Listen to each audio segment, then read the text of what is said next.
Welcome back to the Do Hard Things Today podcast. It's Kevin Harrison, your host, with my co-host Jed Blackwell, and we are here talking about all the things. If you'll do hard things, how that will optimize your life in every area. We believe there's 4 areas: fitness, family, finances, and faith. If you do hard things in all those areas and find that balance, that you're going to have a very successful life. And we're just here to help you with some of those things. And Jed, we have something we do every year. I guess because I've been doing it every year, but we're going to talk about Walt Disney World Marathon Weekend, Dopey Challenge, and some of that stuff as well that you have some experience with as well. I do. I'm kind of giggling over here because what we're going to talk about is the dumbest thing you do every year. Yeah, the dumbest thing you do. Yeah. You start the year off doing the dumbest thing you do every year. People ask me every year, they're like, "Are you going to keep doing that thing?" And most people they don't even know what to call it. They're just like, "What's that thing you do? Don't you go run around the parks at Disney? And aren't you getting too old to do that?" I mean, just, you catch all kind of grief about it. So I'll tell everybody else what it is. Not everybody gets to say this about their boss. Kevin is a perfect dopey. The perfect dopey, that's right.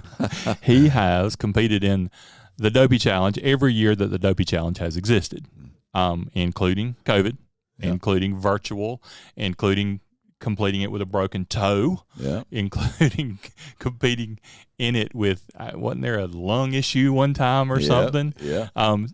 Tell everybody, remind everybody listening knows already, but remind them what the Dopey Challenge actually is. Yeah, the Dopey Challenge it's Walt Disney World Marathon. Most people are familiar with Run Disney. That's the arm of Disney that handles all their running, all their marathons, half marathons, whether that be here at Walt Disney World in Orlando or in California.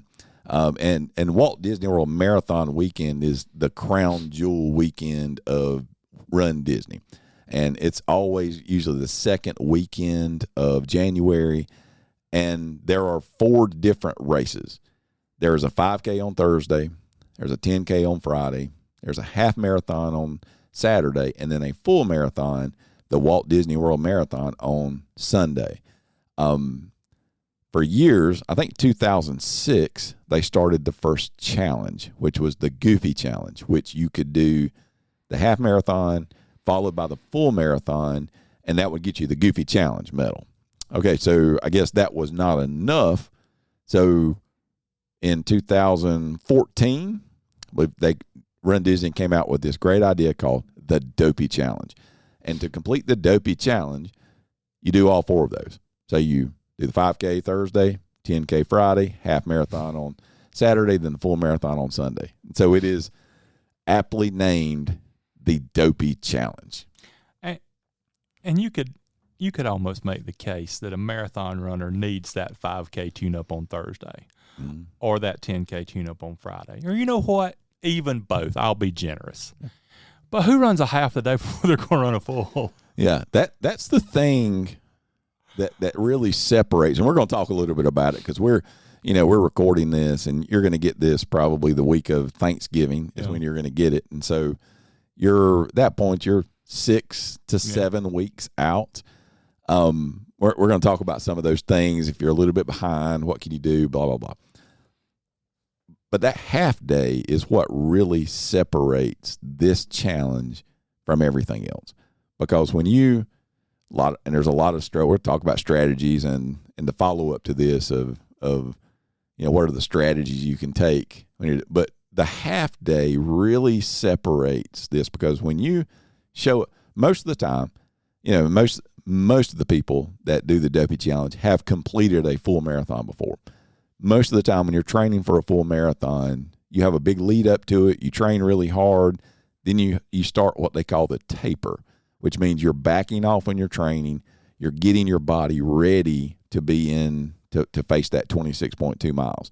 And so, like you said, a few days before, you may run like an easy 5K.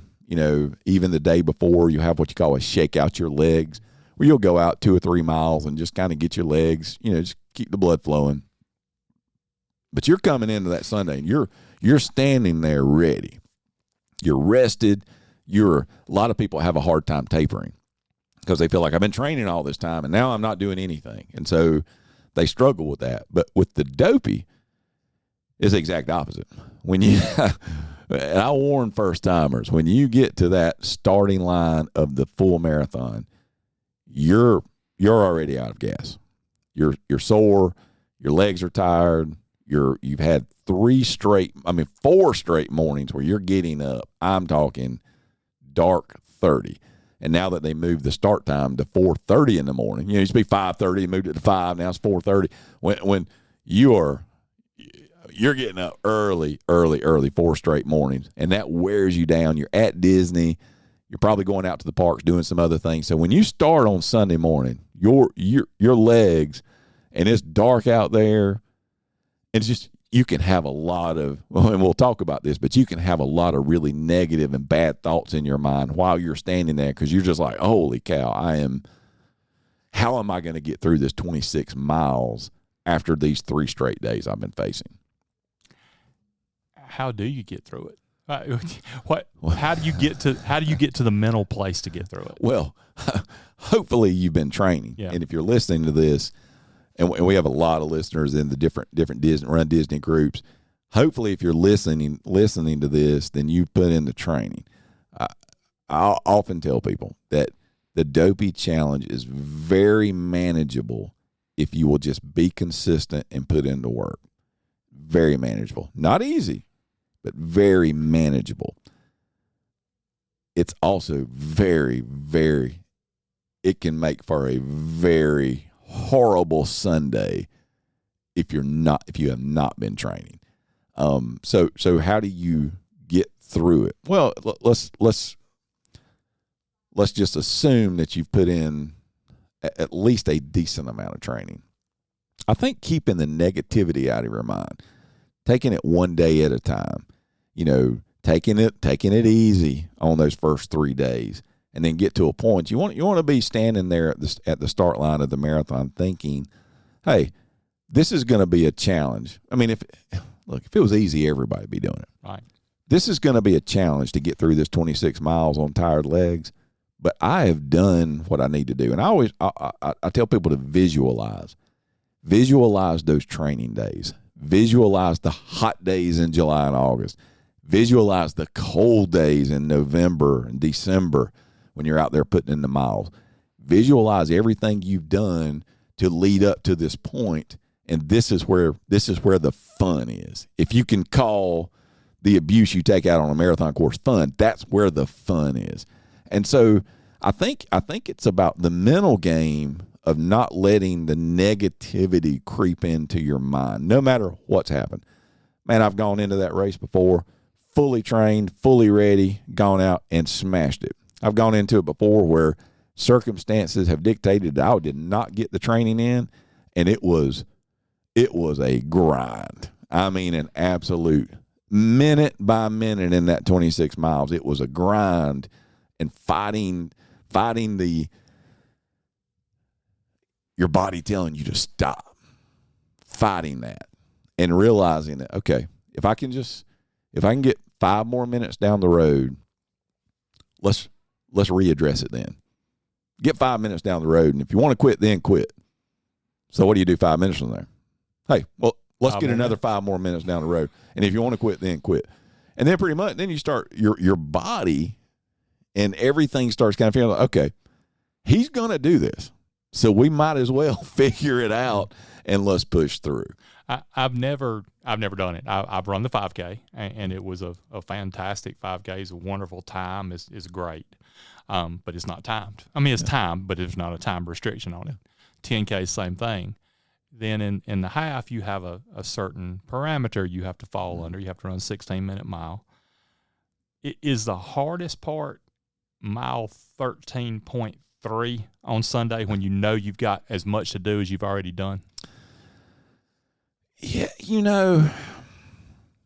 it's interesting. And I think this is one of the things, starting so early, it's good and bad in that those first, now I do like, they changed the marathon course, and now it used to be the marathon course, you'd start at Epcot and you would just run straight to, you'd make a little, out on a road, you'd make a little turn and you would run straight to Magic Kingdom.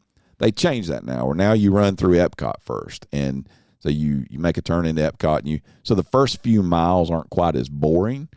I think the hardest part for me has always been those first few miles. Yeah. Again, you're sore.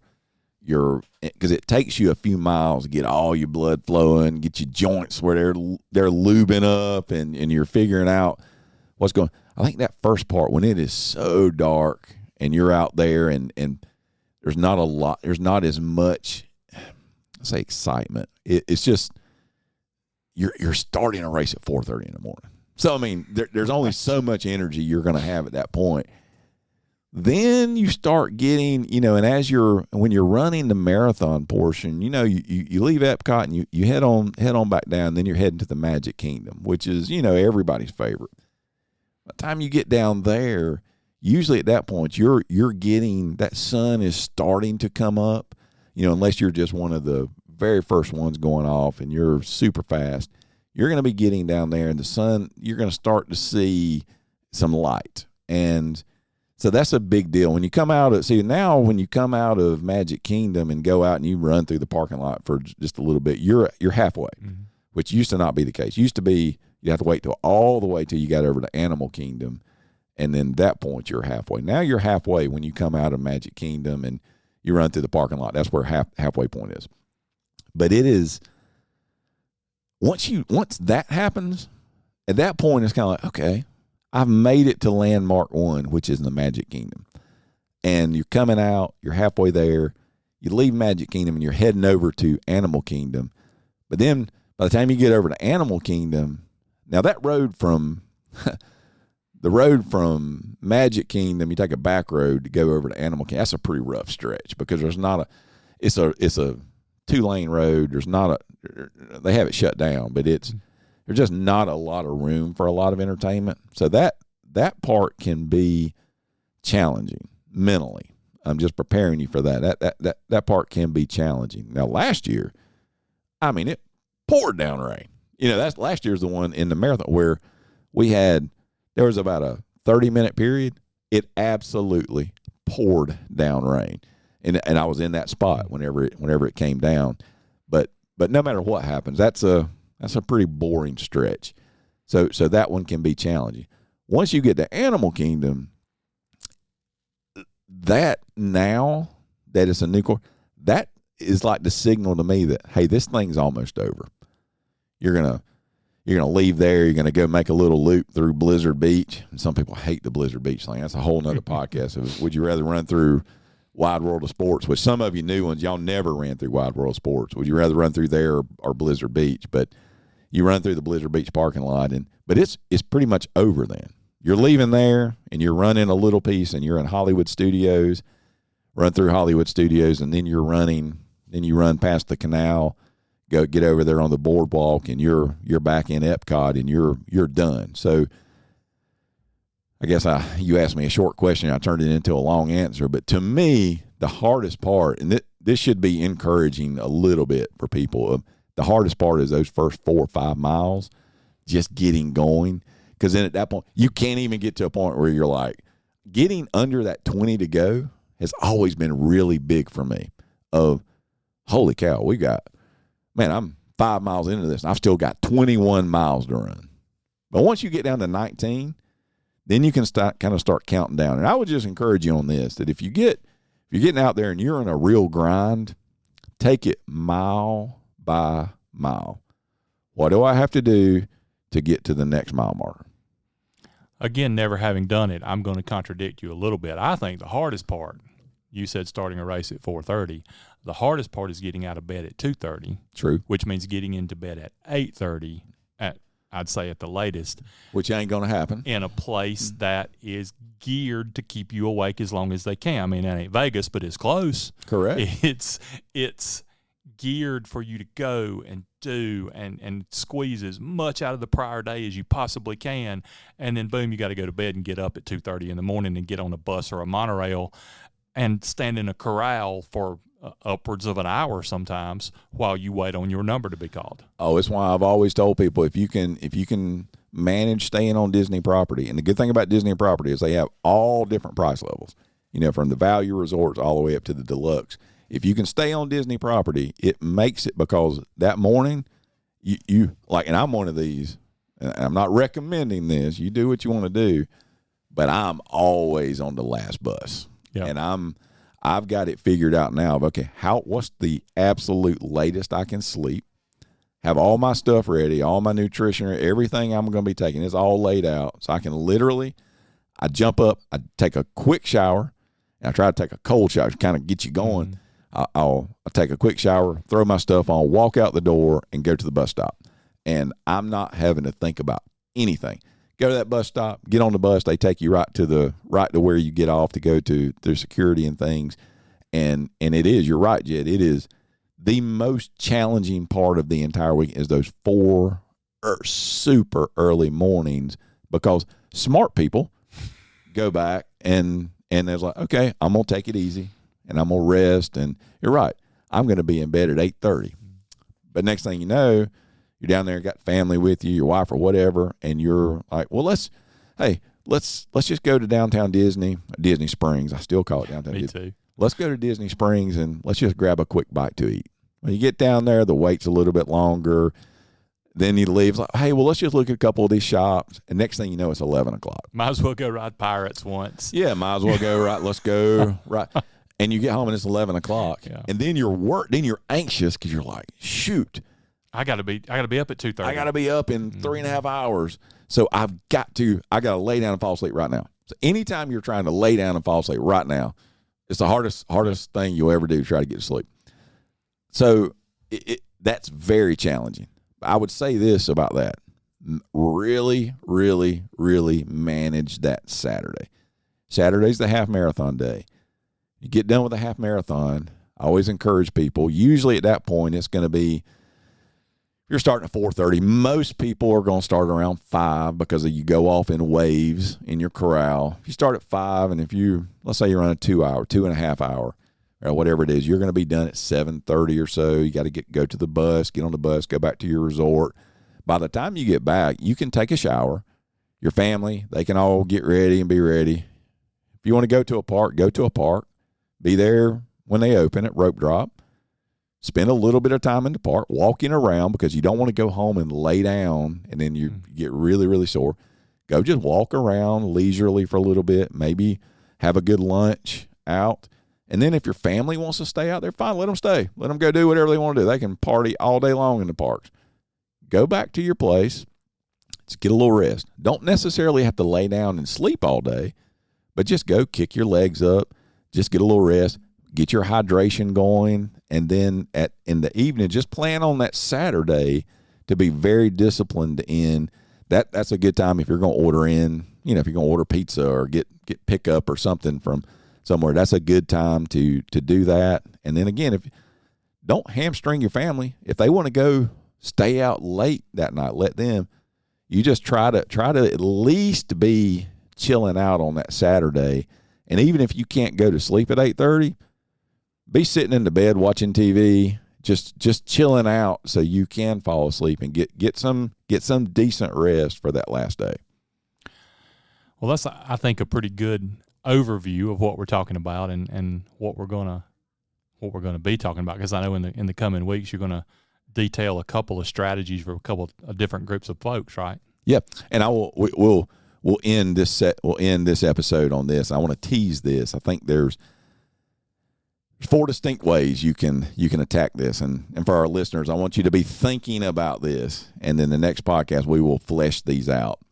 I think the first one is the marathon goal, and that means your A race for that weekend is going to be the marathon. That means that you're going to take it super, super easy, doing a lot of walking the first 3 days.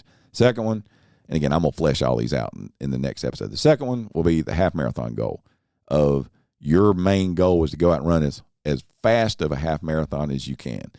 There's some things that go in with that. That makes for a pretty tough Sunday. You're not going to be out there running super hard on Sunday if you go run a hard half marathon. I would imagine that's not for first timers. Yeah, that's not for first timers. The next one would be treat every race like its own race. And that is what I consider to be the worst one of all. And what I mean by that is you show up on Thursday for the 5K like it's your local 5K, and you go out and run as hard as you can. Show up on Friday, Everything's great. It's like, I feel good. I'm going to go run a hard 10K as hard as I can. You finish that 10K and you feel good. Saturday you get up. You're tired, but you're still feeling relatively good. I'm going to go out and I'm going to run a blazing half marathon fast as I can. Awesome. Till about mile 8 or 9. Mm-hmm. Then it hits you. And you're like, okay, this is start. And then you finish, and then you show up on Sunday morning and you are wrecked. Right. And you're like, okay, now I've got this whole full marathon to go. But again, we'll flesh these out. And then the last one is you're just going down to have a party. And that is, you're there, you're going to stop at every character stop. You're going to enjoy the entertainment. You're going to take a million pictures. You're just there to have a good time. As long as you stay in front of the balloon ladies, which we'll talk about again, as long as you stay in front of them, it's really the only thing you care about. You're just there to have a good time. And those are 4 strategies. And in the next episode, we will flesh those out more for you. But now I would just I really want to say this to you. Some of you are listening, and you're going to be listening to this 6 weeks out, and maybe you haven't done half your training, quarter of your training, and you're on the struggle bus. You're anxious. What I would tell you to do is start where you are, even if, we were having this conversation, and we're going to have her on. And my wife's actually doing a half marathon this year too. Talking to your wife about that. Hey, even if you just walk, time on your feet counts. So you don't jump in. What you don't want to do. Do not do this. Do not go and look at what you should be at. And maybe you're following the Jeff Galloway plan. Don't see where you should be right now and just jump in and start doing that. That's a great way to get hurt. Start where you are, and what you need to do is be consistent in getting time in on your feet. Spend a lot of time walking, do walk, run breaks, whatever that is. But if you have not been, some of you are listening to this, and you're signed up for the Dopey Challenge, and the farthest you have run up to this point in your training thing is about 5 miles. Now, you're laughing, but I'm telling you, probably 30 to 40% of the people that are signed up show up to it vastly undertrained. You have 6 or 7 weeks to train your body to be ready for what it's about to take. Every single day that passes that you don't take advantage of is another day you're getting behind. Start where you are, and even if you go back, maybe you go back to the first month of the training plan and just make sure you're getting time in on your feet, whether it's walking or, because we talk about this a lot. A 16-minute mile, most anybody can do a 16-minute mile for a mile, right, or 2, maybe 3. You're talking about 48.6 miles on 4 straight days. You don't want to be in that position where it was interesting last year. They changed the course now, and again, 13 miles is right. You're in the Magic Kingdom parking lot. When I was passing the 13 and moving on, heading towards Animal Kingdom, able to see the balloon ladies. They were on the road going to Magic Kingdom. They go in the back there, and you cover a good bit of distance there. So I was able to see them, and I could feel the anxiety of the people that were right there, literally right in front of or maybe even right behind the balloon ladies, because they hadn't got to the next sweeping point yet. Sweeping means if you don't maintain that, they will pull you off the course. And I could just feel that. And I don't want that for any of you that are listening. No shame in getting pulled off the course. But you can do something about that right now. Even if you have not been putting in the training, you need to start putting it in now. And then, listen, if you hadn't put in all the training, Sunday's going to be tough. But you can do it. You can get yourself through it. And then when you finish it, hopefully what you think is, hey, next time I'm going to come back and get another piece of this Dopey guy. And next time I'm going to be trained to do it. But do what you can right now. Be disciplined. Stay consistent over this next time period. I know it's tough. Thanksgiving, Christmas, New Year's. Do what you got to do to get your training in, and then you'll be ready. And we'll have another one a week from now, we'll come out and we will talk about race strategies, and then we'll have probably 4 leading up to it. The week before we'll do one of just like kind of keeping your mind right and what do you need to do to be to have a successful weekend. We'll talk more about some of the park strategies and that kind of thing. But for now, do what you can do with what you've got. No matter if you're completely trained, coming off an injury, whatever, do what you can. And if you'll do the hard things today, tomorrow will take care of itself.